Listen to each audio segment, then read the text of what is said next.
Today's tech news moves fast, but understanding it shouldn't be hard.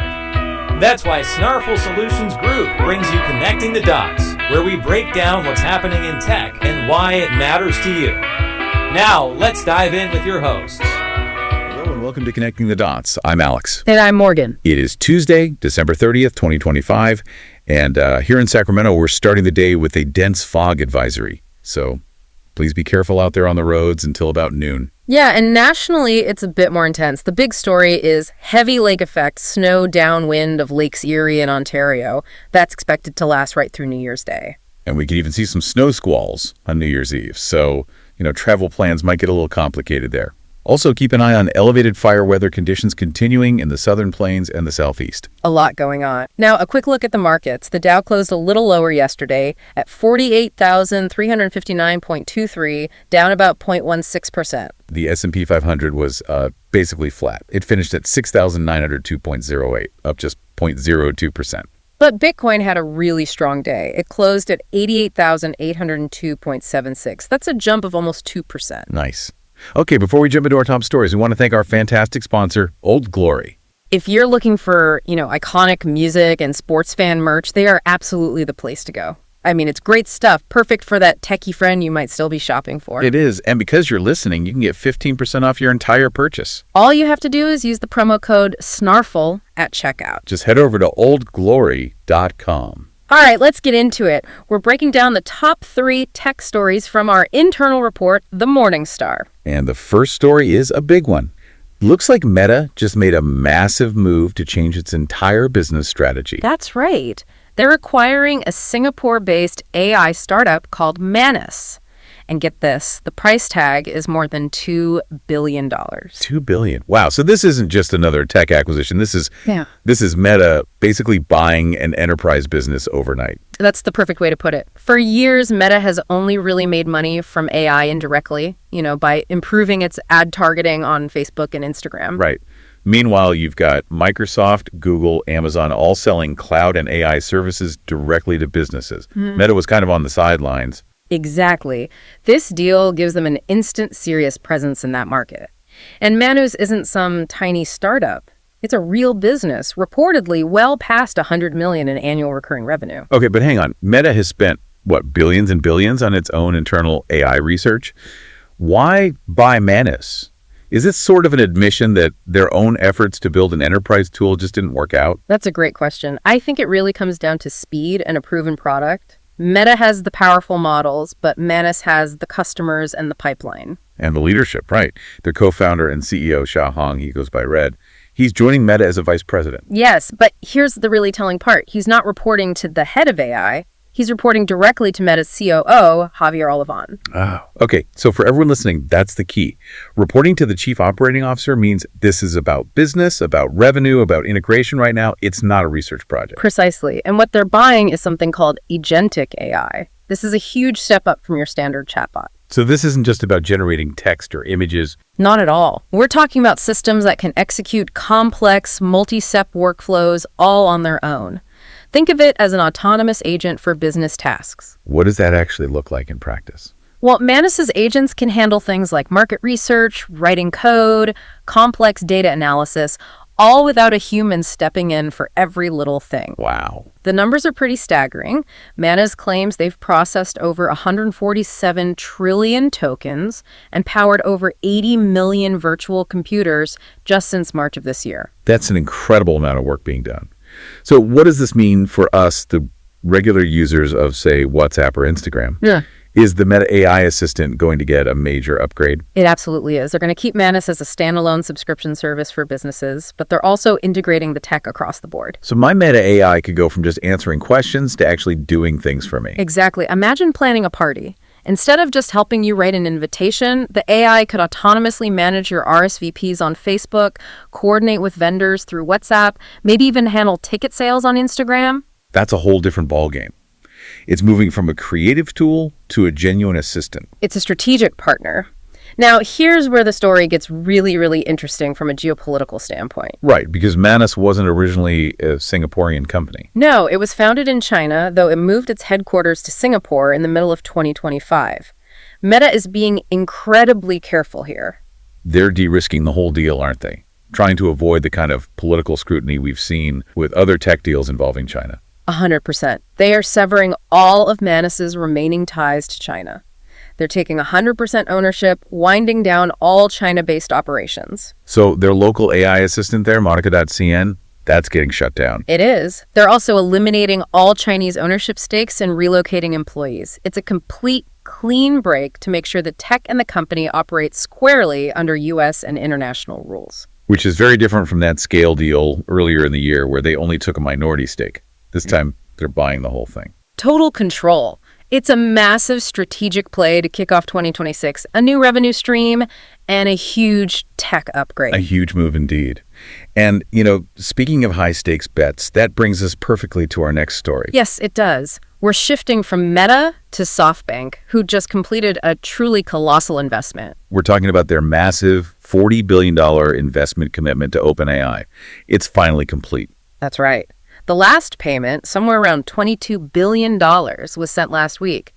That brings SoftBank's total stake in OpenAI to over 10%. And the valuation is it's mind-boggling. They finalized this at a $260 billion pre-money valuation. It's a number that's hard to even wrap your head around, and a lot of that money is already earmarked for a truly ambitious project. You're talking about Stargate. I am. The joint venture with Oracle and SoftBank. It's this almost unbelievably huge AI infrastructure and data center project. We're hearing rumored numbers around $500 billion for Stargate. I mean, that's an almost unimaginable amount of money for an infrastructure build-out. It is, because they're not just building for today's AI, they're building for the next generation of models, multimodal systems that can handle text, video, robotics, things that require computing power that frankly doesn't even exist yet. So it's a bet on the entire future paradigm of AI, which you'd think would be great news for hardware companies. You would think. But this is where the story takes a fascinating and, for many, a shocking turn. To help pay for this massive OpenAI commitment, SoftBank sold its entire stake in Nvidia.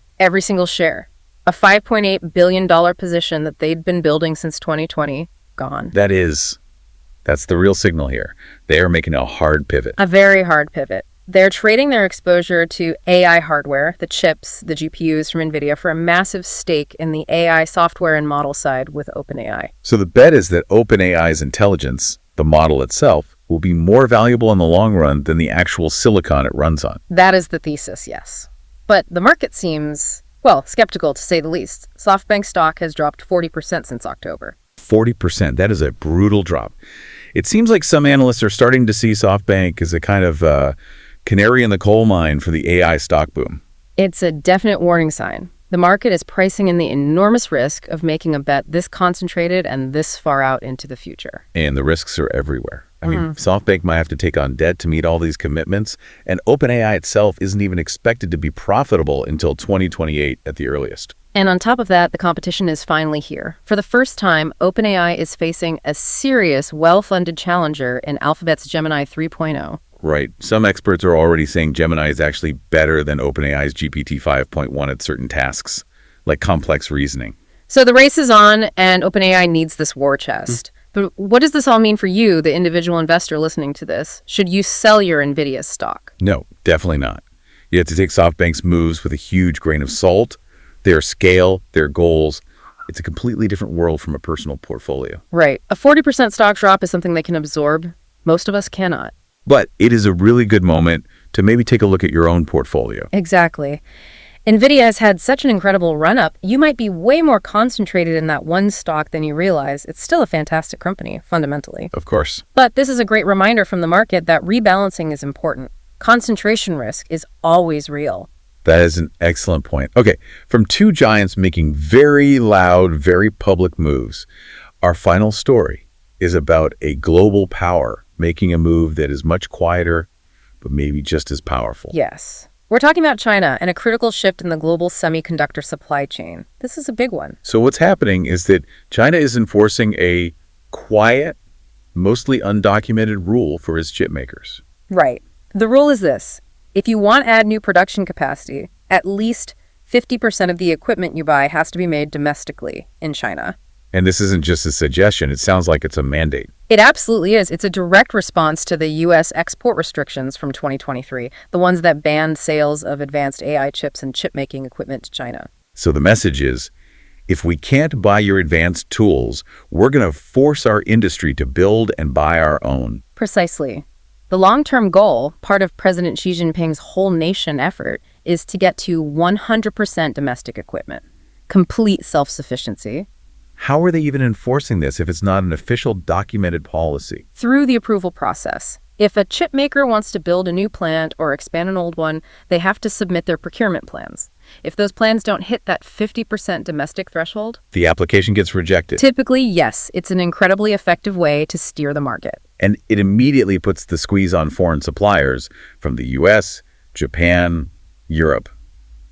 Even if their equipment is available and maybe even better, they're getting pushed out. It forces Chinese companies to prioritize local vendors. It's a very aggressive industrial policy. Now, there is a little flexibility for the most advanced production lines where Chinese equipment just isn't quite ready yet. For now. But they are making huge progress, and it's all backed by a ton of government money. You mean the big fund? Yep. The third phase of that fund launched in 2024 with 344 billion yuan, which is about 49 billion US dollars. That is a serious investment in national self-reliance. And are we seeing results from this yet? We are, especially in critical areas like etching technology, which is used to carve the circuits onto the silicon. Local companies like Narda Technology are closing the gap really, really fast. And we're seeing the orders reflect that. State-backed companies have placed a record number of orders for domestic lithography machines and parts just this year. That's the clearest sign that the mandate is working. It's fundamentally shifting the supply chain, directing billions of dollars inward to build up their own capabilities. So we have three massive stories to wrap up the year.